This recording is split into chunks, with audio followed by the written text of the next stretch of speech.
Welcome, dear students, to SP Smart Hybrid System. Previous year questions of thermodynamics, lecture 2. When a 60-watt electric heater is immersed in a gas for 100 seconds in a constant volume container with adiabatic walls, the temperature of the gas rises by 5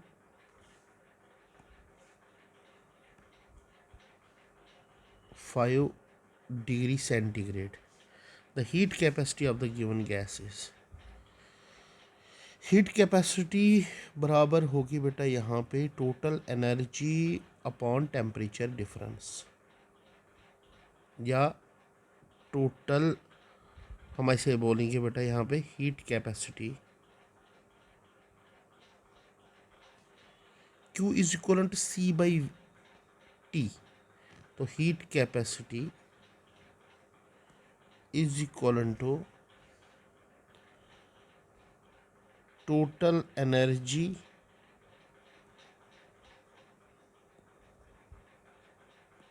upon temperature difference.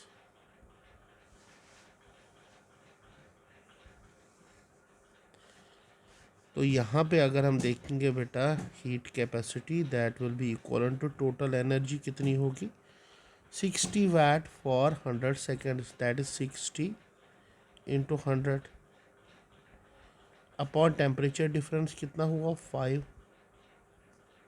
That will be equal to 6000 upon 5, हो गया 1200। So here answer will be 1200. Now question number 2. 1 mole of an ideal gas is allowed to expand reversibly and adiabatically from a temperature of 27 degrees centigrade. The work done is 3 kilojoules per mole. The final temperature of the gas is, what will be the final temperature? बेटा यहाँ पे T1 कितना है 27 degree, तो अगर kelvin में लेंगे तो 300 केल्विन बन जाएगा। वर्क डन कितना है 3 किलो जूल पर मोल। पहले डेटा कलेक्ट कर लो बेटा यहाँ पे। The final temperature of the gases, यहाँ पे फाइनल टेम्परेचर निकालना है बेटा। यहाँ पे वर्क और amount of heat dissipated that will be equal to NCV delta D। तो 3 किलो जूल्स मीन्स 3 इंटू 10 की power 3 joules per mole, that is equal to 3000 joules per mole. Number of moles कितने हैं 1। Specific heat is 20 joules per मोल पर kelvin, और delta T यहाँ पे कितना होगा delta T T1 minus T2,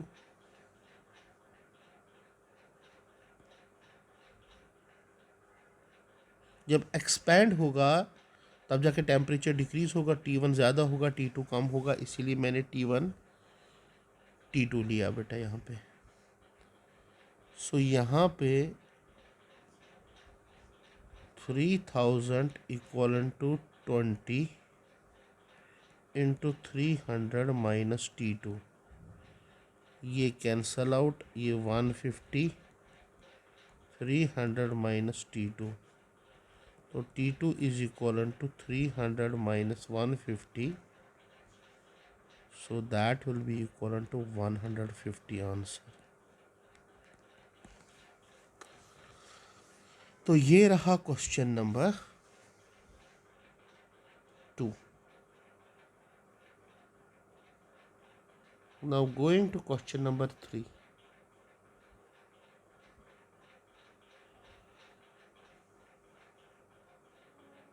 question number 3, a reaction MgO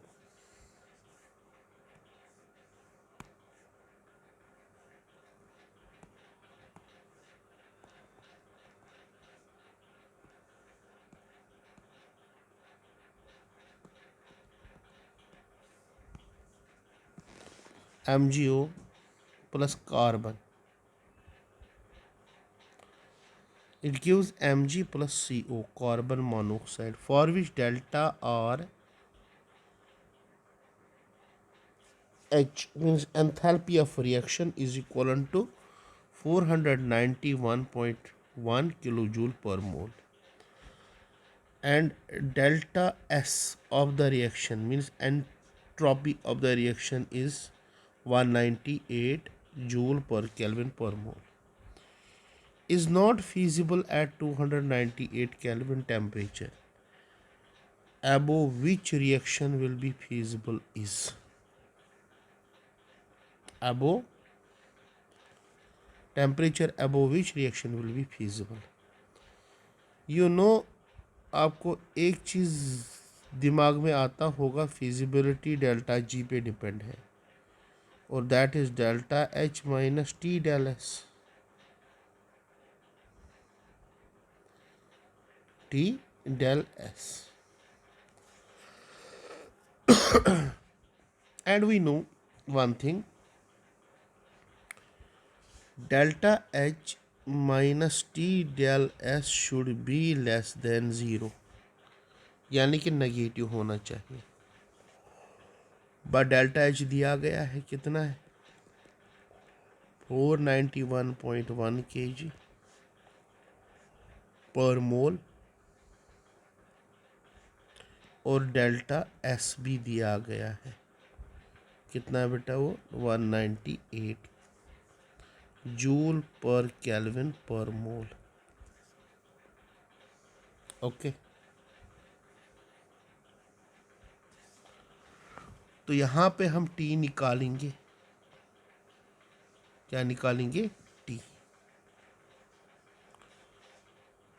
as per equation जो मैंने अभी आपको बताई, 491.1 minus T into 198 less than 0. तो अगर मैं यहाँ पे 491.1 is less than T into 198 करूँ, तो T will be greater then 491 upon 198. ये किलो जूल्स में है, वो जूल्स में इंटू 10⁻³ करूँगा बेटा, तो यहाँ पे आंसर कितना आएगा? 2480.3 केल्विन आंसर. तो यहाँ पे T must be greater then 2480.3 kelvin से. Now the standard gives energy for the reaction at an absolute temperature T is given by, ये है बेटा delta G naught is equal to A minus B T. Delta G naught, ये D नहीं है बेटा, ये delta है. Where A and B are non-zero constant, which of the following is true about the reaction? We know delta G of the reaction is equivalent to delta H of the reaction minus T delta S of the reaction. और बेटा यहाँ पे दिया गया है हमारे पास delta G of the reaction is equivalent to A minus BT, equation 1 और equation 2. अगर दोनों इक्वेशन को कंपेयर करेंगे, यहाँ पे A किसके बराबर है? Delta R H enthalpy of reaction, और यहाँ पे delta S of the reaction किसके बराबर है? B के बराबर.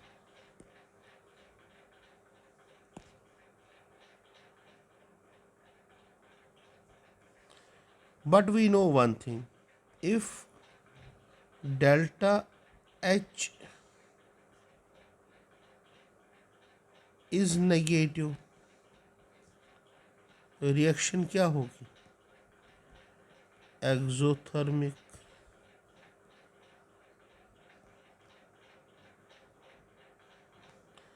और जब ये पॉजिटिव होगा तब जाके रिएक्शन क्या होगी, एंडोथर्मिक। बट ये कब पॉसिबल है, जब ए ग्रेटर देन ज़ीरो होगा, यानी कि पॉजिटिव होगा, ए ग्रेटर देन ज़ीरो।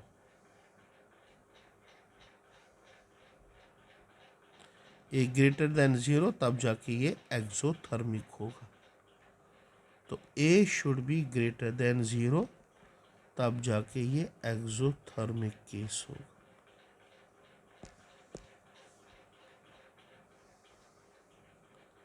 ठीक, तो ऑप्शन नंबर क्या है यहाँ पे, D option is correct here.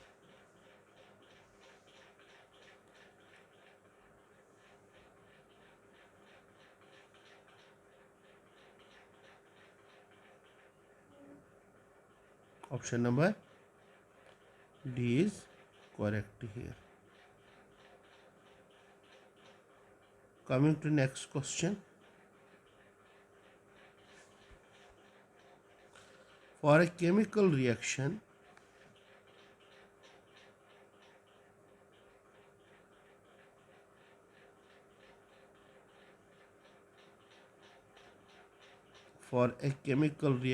X minus Y, the standard reaction Gibbs energy depends upon temperature T, as delta G of the reaction in kilojoule per mole is this.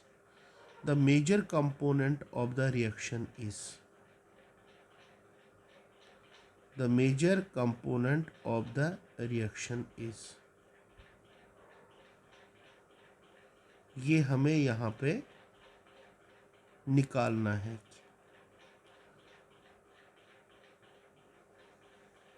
The major component of the reaction is.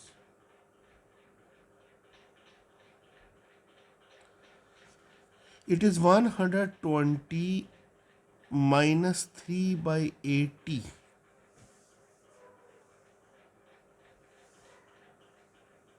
The major component of the reaction is. Why if T is equivalent to 280 Kelvin?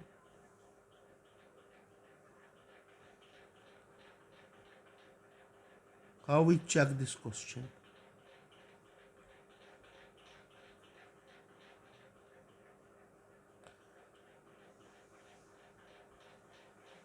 Okay.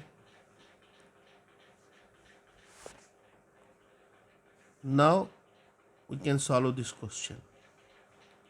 For a given reaction, value of T किसके बराबर होगा? पहला, if delta G of the reaction is less than 0, तो reaction forward क्या होगा, spontaneous.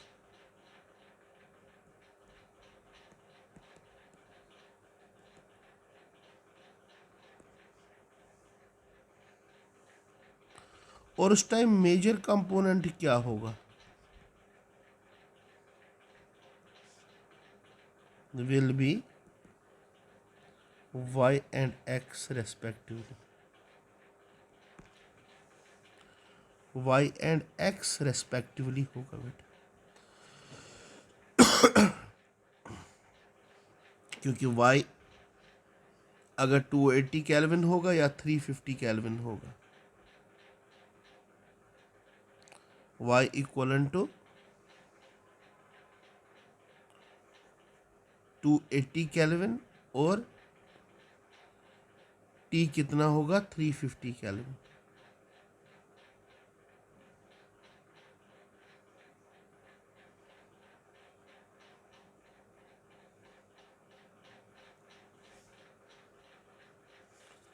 और दूसरा,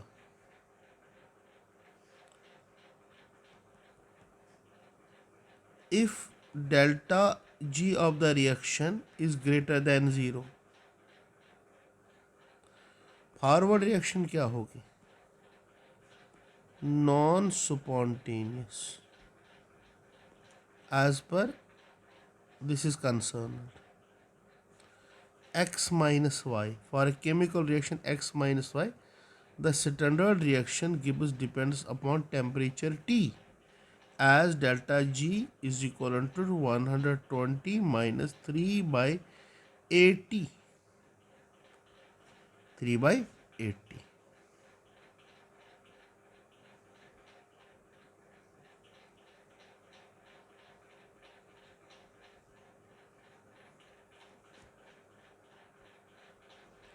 और उस टाइम मेजर एंड माइनर क्या होगा?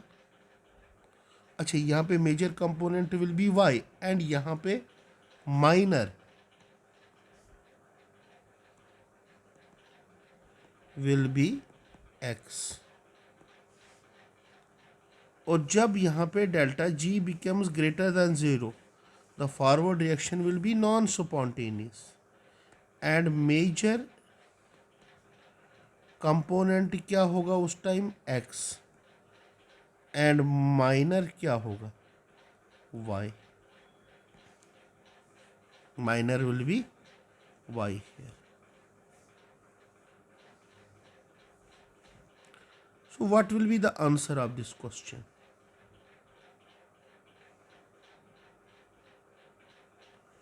So x किसके बराबर होना चाहिए? 315. ये हमें आंसर निकलना चाहिए. दैट इज 315 पे ही होगा यहाँ पे आंसर.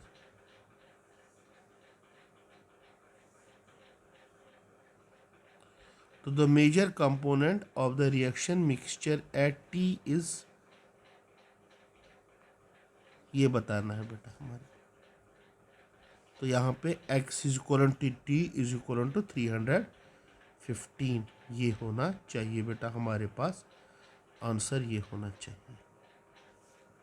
तो it is question number 5 is concerned. तो और answer will be here x equal to T equal to 315 kelvin के बराबर ये होगा, क्योंकि उसी टेम्परेचर पे हम यहाँ पे क्या बोलेंगे, जो मेजर कंपोनेंट होगा वो x होगा. उस टाइम मेजर कंपोनेंट क्या होगा? x. x equal to T equal to 315 kelvin होगा बेटा यहाँ पे, क्योंकि हम अगर उस टाइम लगाएंगे यहाँ पे रिएक्शन में, that will be equal to 120 minus 3 divide by 8 into 315. जब इसको सॉल्व करेंगे that will come out to be 1.875. ये answer.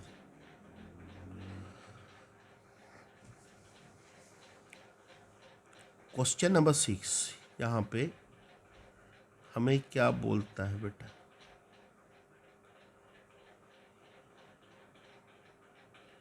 Question number 6.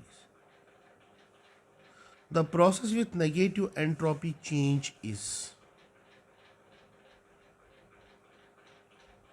The process with negative entropy change is.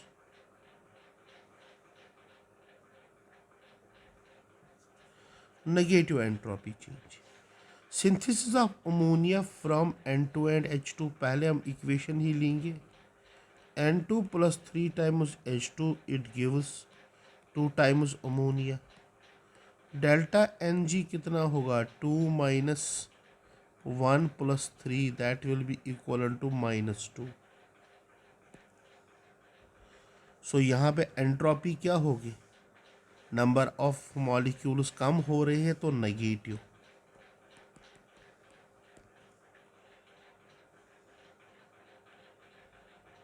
तो आंसर तो पहला ही आ गया.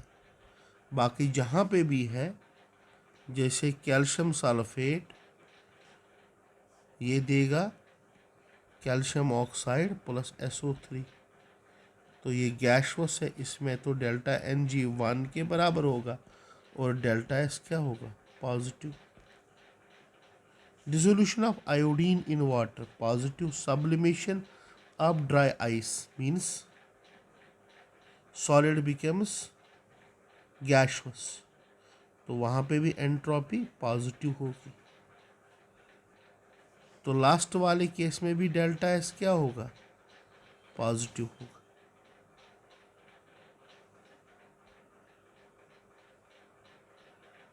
लास्ट वाले में भी डेल्टा एस पॉजिटिव ही होगा।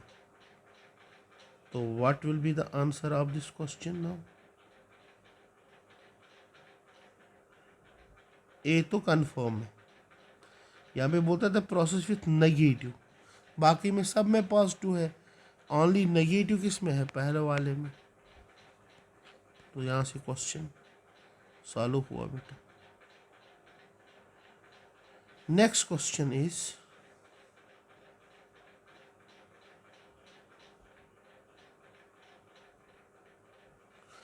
an ideal gas undergoes isothermal compression from 5 meter cube to 1 meter cube against a constant external pressure of this. Heat released in this process is used to increase the temperature of 1 mole of aluminum. If molar heat capacity of aluminum is 24, the temperature of aluminum increases by कितना temperature में increase हुआ। बेटा यहाँ पे अगर हम question को देखेंगे बेटा, यहाँ पे हमें टी निकालना है। टी किसके बराबर होगा, delta H upon delta S. Actual में डेल्टा जी एट इक्विलिब्रियम ये बोलता है, against a constant pressure at this heat release in this process increase temperature molar heat capacity of this is isothermal compression हो रही है, isothermal compression. तो मैं सीधे ये इक्वेशन यूज करूंगा बेटा टेम्परेचर निकालने के लिए। तो here T will be equal to delta H, कितना होगा बेटा, delta H that is enthalpy change कितना है दिया गया बेटा, यहाँ पे यहाँ देख लो बेटा, यहाँ पे an ideal gas undergoes isothermal compression from 5 metre to 1 metre cube. हाँ, against a constant external pressure of 4 Newton per meter. Heat released in this process to increase the temperature for 1 mole of aluminium. If molar heat capacity of aluminium is 24, is 24. Yes, 1 second. Is 24. तो हमें क्या निकालना है, delta T निकालना है। Sorry, we have to calculate here delta T. We know del Q किसके बराबर होता है, N C V delta T. An ideal gas undergoes thermal expansion from this. तो एन है बेटा 1 मोल,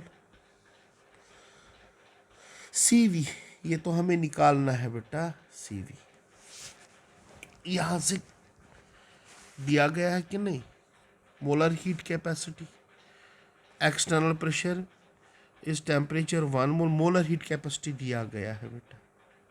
तो सी दिया गया, सी वी दिया गया, हम कितना लेंगे वो 24 जूल पर मोल इनवर्स केल्विन इनवर्स, ये दिया गया है बेटा। नाउ डेल्टा टी टेम्परेचर कहाँ से कहाँ जा रहा है, ये हमें निकालना है। तो डेल्टा क्यू कैसे हम निकालेंगे, इक्वेशन तो यही बनेगी, डेल्टा टी हमें निकालना है, तो that will be equal to delta Q upon N C V. But ये डेल्टा क्यू कहाँ से हम निकालेंगे, उसके लिए ये देखो, D E is equal to D Q plus P V two minus V one. D E यहाँ पे कितना है बेटा, 0, तो D Q will be equal to minus P V two minus V one. V2 है 5 और वो है V1 है 5 और V2 है 1, तो D Q will be equal to external pressure कितना लिया है 4, तो ये 1 हुआ, ये 5 हुआ, that will be equal to -4 हो गए 16 जूल्स। ओके, तो डेल्टा टी कितना होगा 16 जूल्स इंटू एन है बेटा 1, सी वी कितना है दैट इज 24 जूल पर केल्विन, जूल और जूल कैंसल, केल्विन ऊपर जाएगा, 16/24 के, तो 2 अट्ठे 2 12, 2 चुक्के 2 तिया 4/3, 2 4s are 8, 2 6s are 4/6, तो 2 2s are 2 3s are, that will be equal to 2/3 K. Answer है यहाँ पे 2/3 के, यस 2/3 के is the answer of this question. Now, a process has delta H equivalent to 200 joule per mole. Delta S भी है बेटा 40 joule पर kelvin पर मोल। Out of the given below values, choose the minimum temperature above which the process will be spontaneous. तो T greater than delta H upon delta S, तो T greater than delta H कितना है 200 upon 40, that is 5 Kelvin। सो बेटा ये आपके लिए previous year question है।